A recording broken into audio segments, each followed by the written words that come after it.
My husband invited his ex to our home for dinner and cruelly humiliated me in front of her, but I struck back with a choice they couldn't fight back.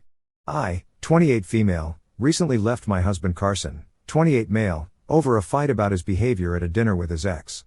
Now he and all our friends are accusing me of overreacting and being too sensitive. So I'm here for an unbiased and objective set of opinions. Carson and I have shared a life together for 5 years as husband and wife, blessed with a lively 4-year-old son who brings both joy and responsibility to our days. Our story began in college, where we fell in love amidst late-night study sessions and carefree weekends.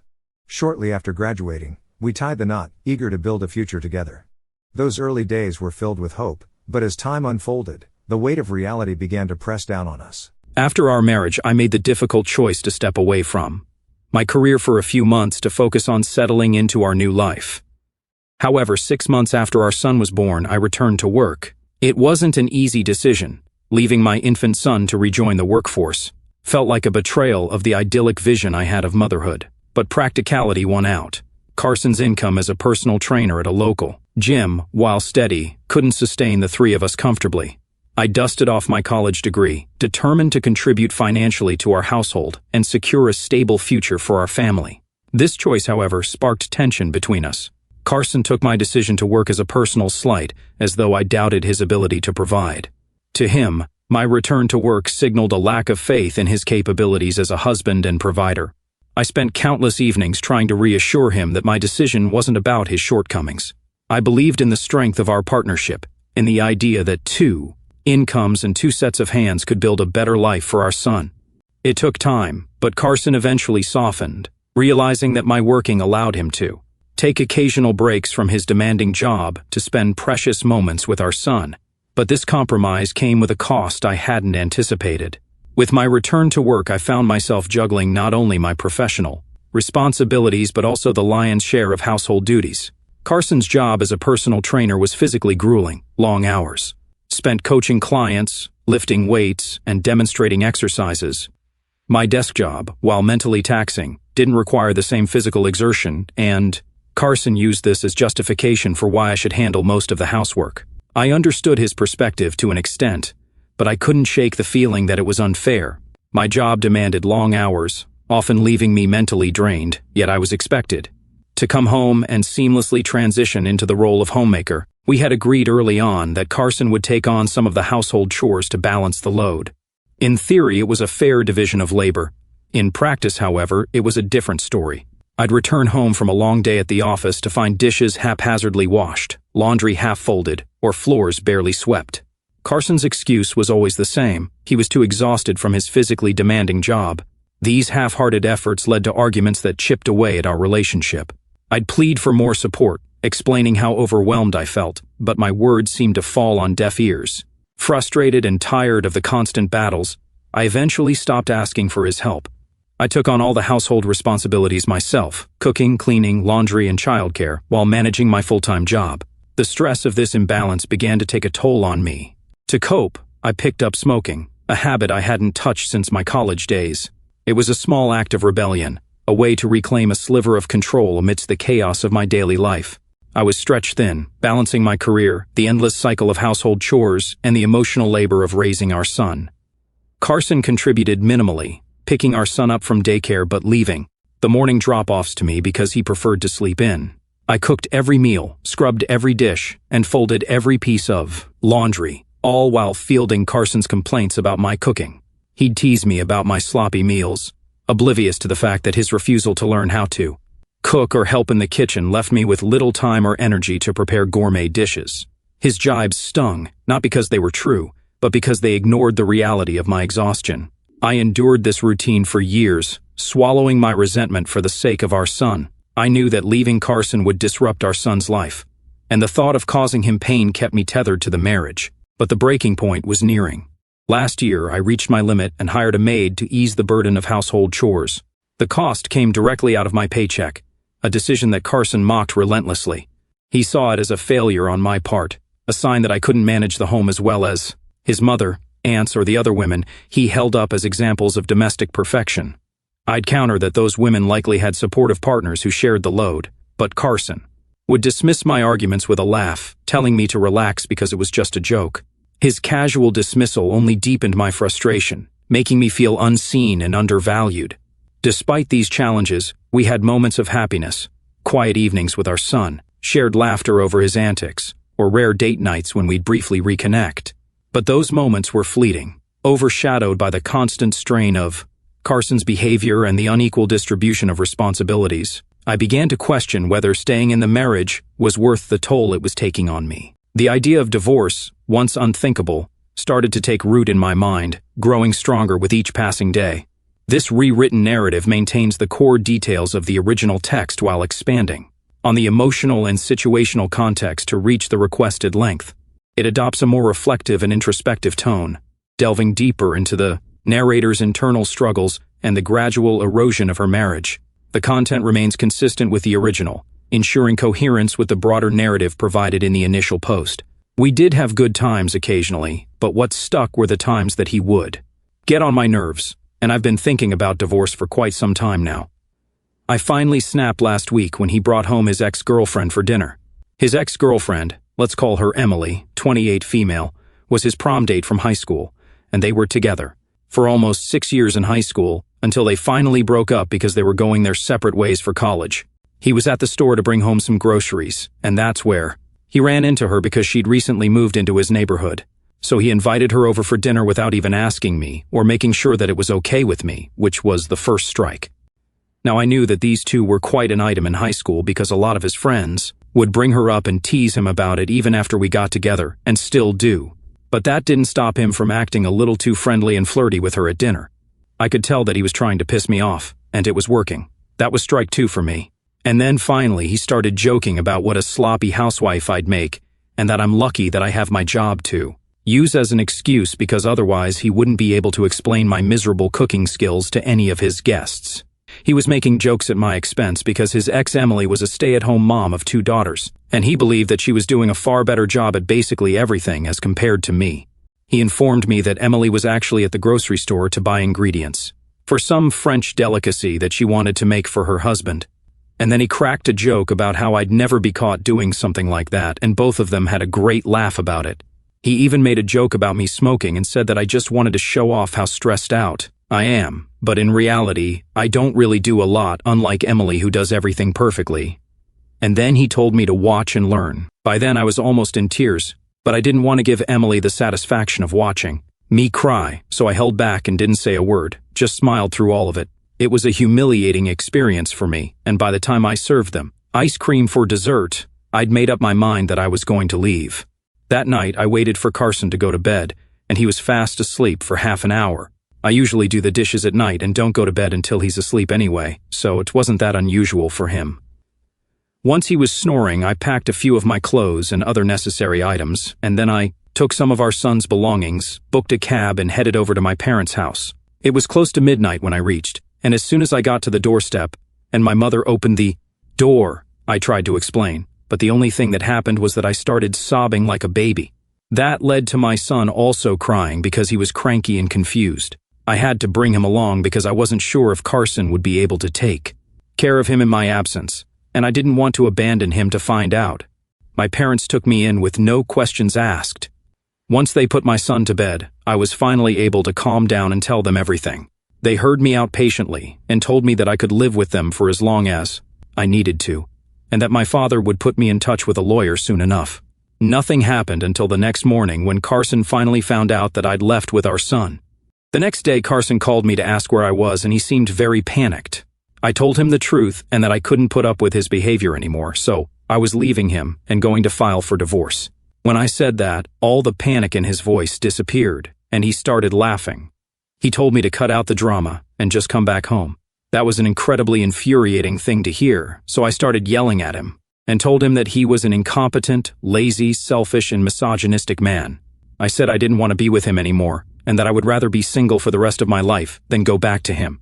That's when he finally seemed to realize that I was serious and that I was not just saying this for dramatic effect. Instead of apologizing, he started fighting with me on the phone and told me that I was overreacting and making a big deal out of nothing. He said he was just trying to lighten the mood around Emily with his jokes, and that there was no need for me to take things to heart. But here's the thing. His jokes weren't funny. They were really cruel. and mean, especially given how I was trying my very best already. He just kept pushing me to my limit every single day. He kept insisting that he was just joking and didn't mean any of it. I just couldn't explain to him that I wasn't leaving him just over the jokes. There were a lot of factors involved, and I'd been thinking about this for quite some time. Once it finally got into his thick skull that this wasn't just about the jokes, he started playing the victim and accused me of leading him on because I said I was already planning on leaving him and that this was just the last straw. It was a very frustrating conversation, so I disconnected the call after a while because I didn't want to scream at him and lose my temper again. I knew there was no talking to him and explaining things to him because he was just unreasonable and oblivious. I regretted ever even marrying him or getting together with him. Little did I know that my problems were just about to get worse because after that phone call, he involved all of our friends, and everybody started texting me to tell me that I was being extremely unfair to him. It was just text after text of people telling me that I needed to think about our family and my son and put them first instead of myself, and to not let a few stupid jokes get to me. I told everybody that there were a lot of things that they didn't know, but everybody just kept saying that I shouldn't destroy a marriage and a home over some jokes. So I even put up a post explaining everything that I mentioned earlier, and that seemed to pacify certain people. Carson also saw that post and told me if these were the problems that I had with him, then I should have told him, and he would have worked on it. It was ridiculous because I did keep telling him for years on end that I didn't approve of certain things, but it had no effect on him, and he just continued behaving the way he always did. He never changed. It was like talking to a wall, and I was just done now. But after that post, he started telling me that he would change and be better, and he just needed one last chance to make it work. He also got some of our friends to try and persuade me to stay, and they also promised me that he would definitely change for the better and be a good husband. But the fact that he kept involving our friends in this just rubbed me the wrong way. It didn't work in his favor because it made me feel like he was trying to peer pressure me into not getting a divorce, which was a pretty manipulative and childish tactic. I also just didn't believe that he was capable of changing anymore because I'd given him a lot of chances to improve over the past few years, but he never had. I was sure that even this time, if I decided to stay with him, he would probably try to put in a real effort for a few months, but then go back to his old behavior. I just didn't want to risk it because I wasn't getting any younger, and I was sick of being a single mother despite having a husband. All things apart, I didn't think he was the correct role model for our son. I definitely didn't want my son to grow up in a household where behavior like Carson's was normalized. I had stayed with him for so long for my son's sake, and now I was going to leave him for the same reason. I didn't see anything unfair or unreasonable about whatever I was doing, so I went ahead and filed for divorce a couple of days ago, and today he was served. He was furious, mostly because he didn't even want a divorce in the first place, and also because he realized that I'd filed for full custody of our son, and was also demanding that I get to keep the house that we used to live in. Otherwise, we could sell it and split the money 60 to 40% with me getting the larger share. That house was a wedding gift from both our parents, so I thought that it was fair that either I get to keep it or we could split the money that we get from selling the house. Either way, I believe that I was entitled to the largest share because of all the hard work and efforts that I put in over the last couple of years. Ever since I had my son, I was working full-time, raising my son, and also doing all the household work without any help from him. I strongly believe that I was entitled to at least the house. The rest of it he could still contest. I wasn't even demanding any alimony, so I thought that it was a completely fair petition. But Carson believed that I was being unreasonable, and that even if I wanted to get a divorce I shouldn't have filed for full custody because it's about our son, and he is just as much his as he is mine, which is fair. But I just don't think he's up to the task of being a father. I haven't tried to take away his visiting rights, so he can still come by and see his son whenever he wants to. He just doesn't get to stay with him full time. He doesn't even know the first thing about our son. He called me today after he was served and told me that I was being insane and this was a gross overreaction. He told me that he already didn't even agree with a divorce, and now that I was demanding full custody and the house, he had reason to believe that I was just being hysterical and wasn't thinking straight. I told him that I had come to this conclusion after a lot of thinking and that it hadn't been easy for me either. I tried to explain things to him rationally, but he was so upset that he just started sobbing on the other end. And that made things very awkward for me. Carson isn't much of an emotional guy, and I guess that's pretty obvious from everything that I just said, so his just breaking down is a very big deal. He was crying and told me very emotionally that he never expected that he could ever even stand to lose me someday, which is why he'd taken everything for granted, and he begged me to give him just one last chance to prove that he could be a good husband and a great father. It was incredibly hard for me to stand my ground, but I had to tell him that. My decision was final and that he had realized things a little too late. I couldn't just go back to that life again now.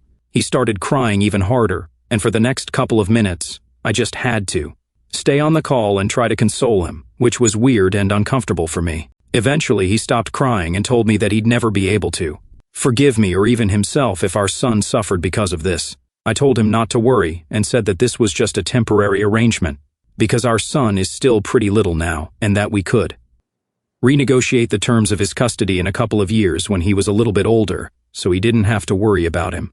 I told him that this was going to be hard on both of us, but we just had to make the best of our situation and try to be strong for the sake of our son. But then after I said that, he abruptly hung up on me, and I didn't hear anything from anybody for the next couple of hours. However, now all of a sudden all our friends have started texting me again to tell me what I'm doing is wrong on a fundamental level, and that I need to reconsider my decision. They're telling me that since Carson is begging for one last chance, I really should consider it instead of being so cold-hearted and thinking only about myself. At first it was just a few people, but now it's practically everyone that we know. And I seriously have started to reconsider because maybe I am the a-hole here. I don't even know anymore. So I'm here, AITA, for filing for divorce from my husband and full custody of our son because he doesn't help me?